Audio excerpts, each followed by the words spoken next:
ચેતર વસાવા જે છે તે ગમે ત્યારે ભાજપમાં જોડાઈ શકે. એટલે ચૈતરભાઈની વાતનો હું તમને પાછો એક જવાબ આપું. ચૈતરભાઈ ભાજપમાં નથી જ જવાના, પણ હમણાં મંત્રીમંડળ બદલાયું ને, કંઈક નો થવાની નો થાય એ જરાક જોજો પાછા ભાજપવાળાને કહી. એટલે ભાજપવાળાને કંઈ ઝાલ્યા રહો બાપા, બધું બંધ મુઠ્ઠી રાખવામાં મજા છે, અમે યોદ્ધાઓ છીએ, અમારે ક્યાંય જવાની જરૂર નથી. ચૈતરભાઈ તો નથી જ જવાના. આજે એના વારા કપાઈ ગયા ને અમારી ખડકીઓ ખખડાવે છે, એટલે કંઈક આખું ટોળું આવે નહીં આ બાજુ. તમે જોયું હશે કે જ્યારથી હું ધારાસભ્ય બન્યો, ભાજપના કેટલાક લોકો ગાડીઓ લઈને ડેડિયાપાડા આવી મારા ત્યાંથી મને લઈ ગયા છે. એમના પ્રદેશના નેતાઓને પણ જે તે સમયે અમારી બેઠકો કરાવી છે. મનસુખભાઈએ પણ જે તે વખતે પ્રયાસો કર્યા હતા. આવનારા દિવસોમાં 27માં ગુજરાતમાં પરિવર્તન અમે લાવીને જ જંપીશું. આમ જશું તેમ જશું એમ નહીં, તમારા વાળા અહીંયા અમારી ખડકીઓ ખખડાવે છે, એનું કરો પહેલા. કોઈ સંપર્કમાં છે? વાત થઈ કઈ? ઘણું છે ભાઈ, ખમો હમણાં. એ તો ખળે ખબર પડે, દેશી કહેવત છે ને, ખળે ખબર પડે. આવા દો ખળું, ચૂંટણી વરી આવવા દો, બધું થાય આમાં. આમાં તો ધાર્યું નહીં હોય એવું થવાનું છે. દાહોદમાં 5000 લોકોને મેં ભાજપમાંથી આમ આદમી પાર્ટીમાં જોડ્યા છે. પંચમહાલમાં 7-8 હજાર લોકો ભાજપમાંથી અમે આમ આદમી પાર્ટીમાં જોડ્યા છે. પણ એમ નહીં, ભાજપના લોકો જ જો આમ આદમીમાં પાર્ટીમાં આવશે તો પછી ભાજપ જેવું જ નહીં થાય. સારા લોકો, જે લોકો કામ કરવા માંગે છે. એટલે ભાજપમાંથી કોણ આવી શકે એ સમજો. જેણે ચોરી કરી હોય, કટકી કરી હોય, ભ્રષ્ટાચાર કર્યો હોય, માફિયા વેડા કર્યા હોય, ગુંડાગીર્દી કરી હોય, એ તો આવી ન શકે ને. એને તો ભાજપવાળો જ જાલીને પાડી દે એમ છે. ભાજપમાંથી અહીંયા આવી એ જ શખ્સ છે જેણે ભાજપમાં રહીને ખોટું કામ નહીં કર્યું હોય. એટલે ચૈતરભાઈ ક્યાંય જવાના નથી. હવે ત્યાંથી કેટલા આવવાના છે ને એમાં તમારે કેટલાને લેવાના છે ને એ પ્રશ્ન છે. ચેતરભાઈ, જેલમાંથી બહાર નીકળ્યા પછી એક મુદ્દો, એક વાત ઘણા સમયથી ચર્ચાઈ રહી છે કે ચેતર વસાવા જે છે તે ગમે ત્યારે ભાજપમાં જોડાઈ શકે છે. તમે પણ હમણાં કહ્યું કે ભાઈ મનસુખભાઈએ પણ કહ્યું કે એ જે સીટ ઉપરથી સાંસદ છે ત્યાં આવી જાય તો હું પણ ખાલી કરવા તૈયાર છું.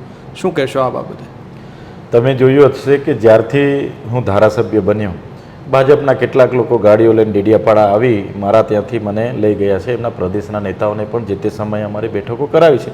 અને મેં મારા પાર્ટીના લોકોને પણ જાહેર મંચ પરથી, તમારા જેવા મીડિયા મિત્રોને પણ જાહેરમાં કીધું છે. ત્યારે લોકસભા લડાવવા માટે એ લોકોના પ્રયાસો હતા. આપણે સામેથી આપણે ના પાડ્યા હતા કે અમે જે લોકોના અવાજ બનવા માટે આવ્યા છે એ અવાજ ત્યાં આવીને અમારે શું કરવા, અમારે દબાઈ જવાનો. અમારા મનસુખભાઈ 7 ટર્મથી સાંસદ છે, એમને ત્યાં કોઈ પોલીસમાં નથી માનતું, કોઈ વહીવટી તંત્ર નથી માનતું, એમના સરકારના સંગઠનના લોકો નથી માનતા, આટલા સિનિયર માણસનો. તો પછી અમારે ત્યાં જઈને શું કરવાનું છે? મનસુખભાઈએ પણ જે તે વખતે પ્રયાસો કર્યા હતા. હમણાં 2 દિવસ પહેલાં નિર્ભયાનું ઇન્ટરવ્યૂ હતું, એમણે ખુલાસો કર્યો કે ચૈતર વસાવા આવનારા દિવસોમાં આવશે તો હું એમના માટે મારી સીટ પણ ખાલી કરવા તૈયાર છું. નિર્ભયા ન્યૂઝના ઇન્ટરવ્યૂમાં હમણાં એમણે કીધું છે. ત્યારે આ ચૈતરભાઈ વસાવા હોય કે ગોપાલભાઈ ઇટાલિયા હોય કે ઈસુદાનભાઈ ગઢવી, અમે તો ગુજરાતમાં જે લોકો પરિવર્તન ઈચ્છે છે, જે લોકોના સારા કામ કરવા માગે છે, એવા લોકોને અમે મંચ આપવા માટે આમ આદમી પાર્ટીમાં છે. અમે મંચ આપવા તૈયાર છે કે ભાઈ તમે બધા જ આવો, સારા માણસો. તાલુકા પંચાયત લડો, જિલ્લા પંચાયત લડો, વિધાનસભા લડો. અને આપણે જે 30 વર્ષના શાસનમાં જે ભય, ભૂખ અને ભ્રષ્ટાચાર જોયો છે એને ઉખેડીને ફેંકવા માટે અમે આ સાહસ કરી રહેલા છે, સંઘર્ષ કરીએ છીએ. ઘણા દબાવો આવે છે, ઘણી જેલો પણ વેઠવી પડે છે, ઘણો મારો પરિવાર, મારા કાર્યકરો, મારા પાર્ટીના લોકો પણ ઘણું વેઠે છે. પણ આ સંઘર્ષ છે અને અમે પરિવર્તન લાવવા માટે સંઘર્ષ કરી રહ્યા છીએ. આવનારા ભવિષ્યમાં અમારી ટીમ ધીરે ધીરે, ટીમ નાની છે પણ આગળ વધી રહી છે, મોટી થતી જાય છે. આવનારા દિવસોમાં 27માં ગુજરાતમાં પરિવર્તન અમે લાવીને જ જંપીશું. એટલે ચૈતરભાઈની વાતનો હું તમને પાછો એક જવાબ આપું, એ ભૂલી ગયા.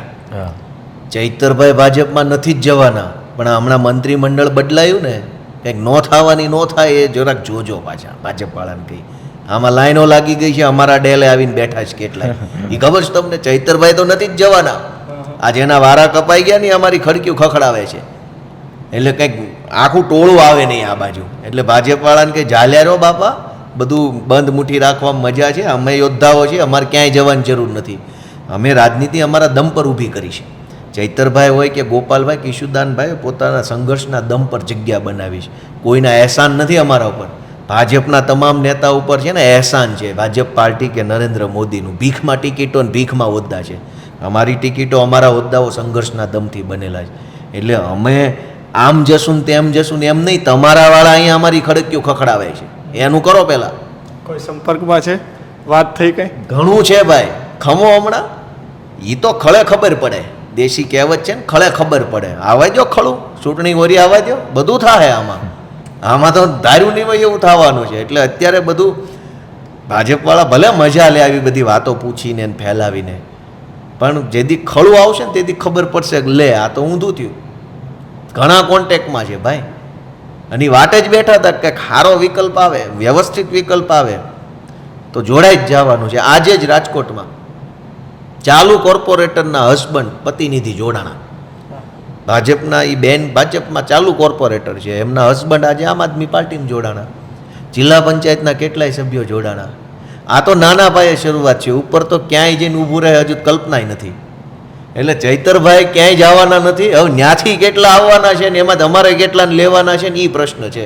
છોટાઉદેપુરમાં હમણાં 2 દિવસ પહેલા 7,000 લોકો જોડાયા, દાહોદમાં 5,000 લોકોને મેં ભાજપમાંથી આમ આદમી પાર્ટીમાં જોડ્યા છે, પંચમહાલમાં 7-8 લોકો ભાજપમાંથી અમે આમ આદમી પાર્ટીમાં જોડ્યા છે. આવનારા દિવસોમાં હજુ તાલુકા જિલ્લા પંચાયતના સભ્યને માજી ધારાસભ્યને બધા બહુ લાઈન પર છે. અમે સ્ટેપ બાય સ્ટેપ આગળ વધી રહ્યા છીએ. પણ એમની ભાજપના લોકો જ જો આમ આદમીમાં પાર્ટીમાં આવશે તો પછી ભાજપ જેવું જ નહીં થાય. સારા લોકો, જે લોકો કામ કરવા માંગે છે. એટલે ભાજપમાંથી કોણ આવી શકે એ સમજો. જેણે ચોરી કરી હોય, કટકી કરી હોય, ભ્રષ્ટાચાર કર્યો હોય, માફિયા વેડા કર્યા હોય, ગુંડાગીર્દી કરી હોય, એ તો આવી ન શકે ને. એને તો ભાજપવાળો જ જાલીને પાડી દે એમ છે. ભાજપમાંથી અહીંયા આવી એ જ શખ્સ છે જેણે ભાજપમાં રહીને ખોટું કામ નહીં કર્યું હોય.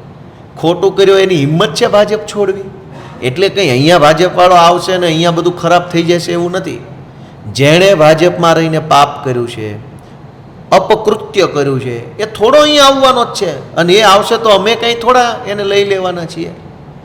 ત્યાંથી જે માણસ ખરેખર ફોલ્ટમાં નહીં હોય એ જ અહીંયા આવી શકવાનો છે.